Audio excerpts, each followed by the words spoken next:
Hello everybody and welcome back to our coaster and to the RMC Hybrid Jungle Adventure layout. I tend to have very long names for my stuff. It's always such a weird intro. Anyways, yeah, we are, as always in the Our Coaster series, are gonna now revamp the layout from the first episode. And beginning with your feedback from last time, first of all, thanks again for all the comments. I'm really happy overall because in all my videos, comments are getting more and more now. So it seems that all the changes now finally start to work, which I'm very happy about. And also I want to thank you all for the positive criticism, to be honest, because there was a time also where all these feedbacks to my coasters were, well, let's say less constructive and more rough, so to say, which is also basically down to the fact that my coaster building skills in general, I think, improved, which is also a reason for less crazy criticism and judging my stuff from like a year ago. Sometimes I now understand why people could be a little bit mad about it if I try to call something realistic and then I, you know, just delivered stuff like I did a year ago. Well, anyways, let's now talk about what you can see. And so, according to some comments, and I will also mention some of them, I redid a lot of things about this layout.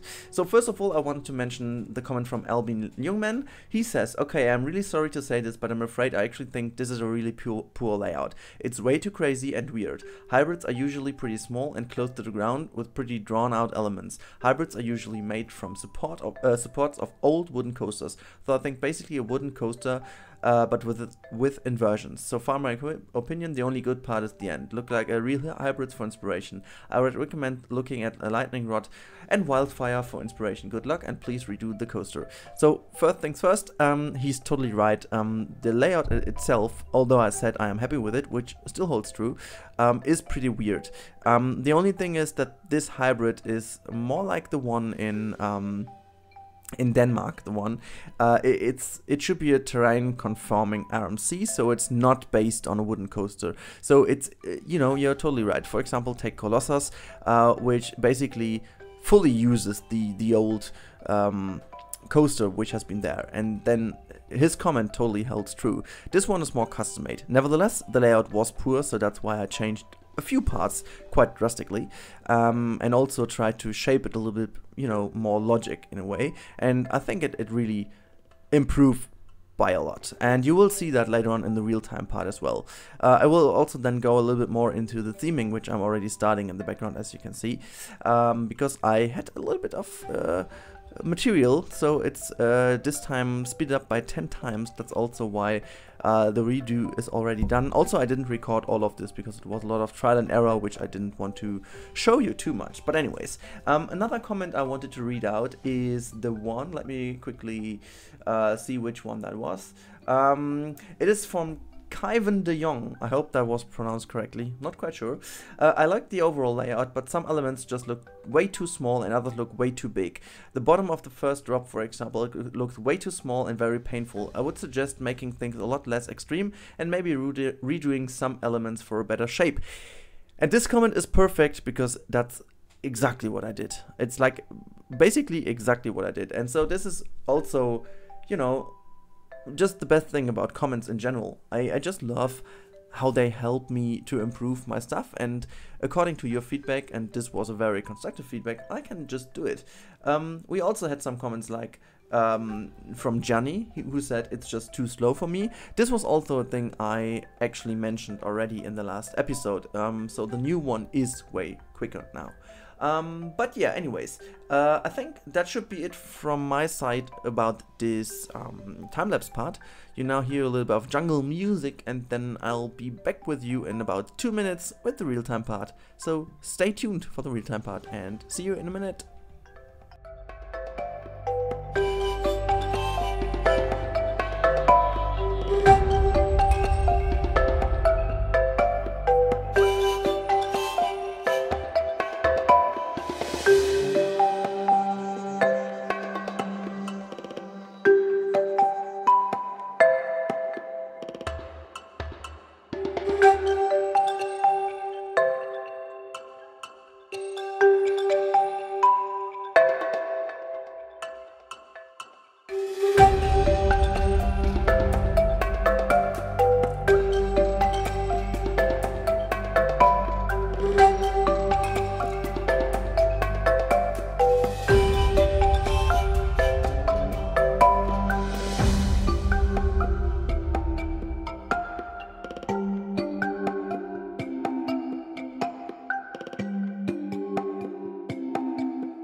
And here we are back, guys, in the live part, so to say, of this coaster. So you've seen the time-lapse of building a little bit of scenery and terrain and stuff.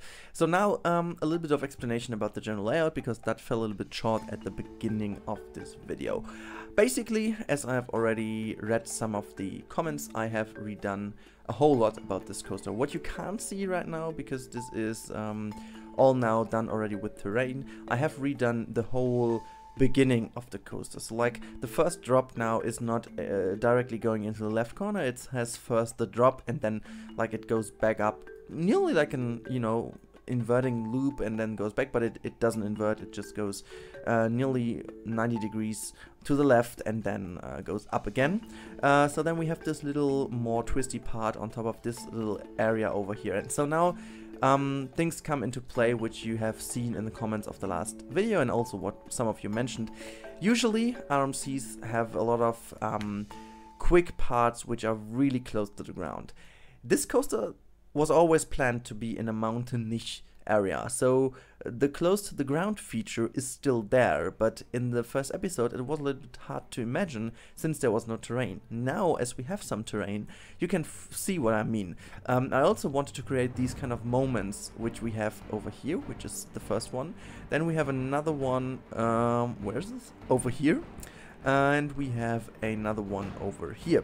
So this is kind of like falling down from a cliff. You could also say we have it over here, but this is not too dramatically. But anyways, I think the overall layout now is a lot more structured. So we have this first part, which goes up over the mountain shape over here, has this very nice right-handed overbanked turn, which is nearly 270 degrees turn, which then goes into this 180 degrees overbanked turn, which then goes into a new part which I love the most about the coaster. So this is a really nice RMC-ish twisty part. So the coaster goes from the right-hander directly into a left-hander, sweeps back to the right, and then goes back down into long winding left-hander before it then goes into the next falling part. And I think you get some pretty decent airtime out of these areas, or maybe forceful pushes into your seats after being lifted on the top of it, and then go back into the little compression down here below. Then we have another very heavy bank turn to the right, which, like this entire area over here, I completely redid. We had this weird looking I don't even know if there wasn't a 0G roll. It was a completely 180 degrees turned upside down element, which then went back. I kind of hated it looking at the second time onto it, so I completely redid this over there. Had another outwards banked entry into this right-hander over here, and also made the overall speed of the coaster a little bit higher, so that we go into the mid-course brake run a little bit quicker than before, so that the drop into the last section is also a lot quicker. The last section though hasn't been changed much. I just improved the overall transitions a little bit, and also made the last part a tiny little bit more fast, so to say, so that we, you know, go into the brake run with a little bit more speed. From this angle it looks as if I made a little how's it called, tilt line into it, but it isn't. The angle is still 0 degrees. I don't even know if we need to have a tilt one. I don't even know. No, I think RMCs don't usually have that one, so we keep it as it is. But yeah, that's basically about the redo of this entire layout. I think it is a great improvement, as far as I think. I also like the overall footprint of the coaster now. So I mean, if you now see a little bit what I planned with the nature around it, you kind of can already tell what I wanted to achieve with it. But now let's just speed up the coaster a little bit, so that we have the on-ride at the end of the video, and that should be it already about this coaster. Before I forget, we had in the last episode the contest, and it's still running until midnight today, so you can still enter in the competition via the link down below.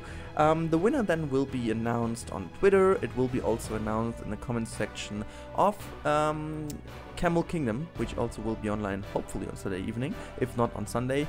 It will be also in the comments below, so that you know who won, and also the lucky winner will also get an email, obviously.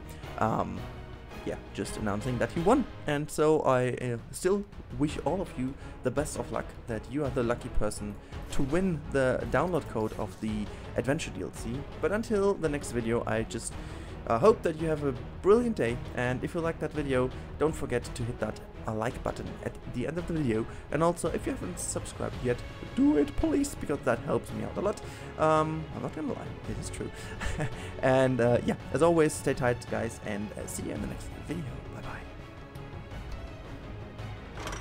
Oh wait, actually I should change the camera to the front bumper view to have a better comparison to the last one. So now I'm really away, and enjoy the rest of this video with the POV.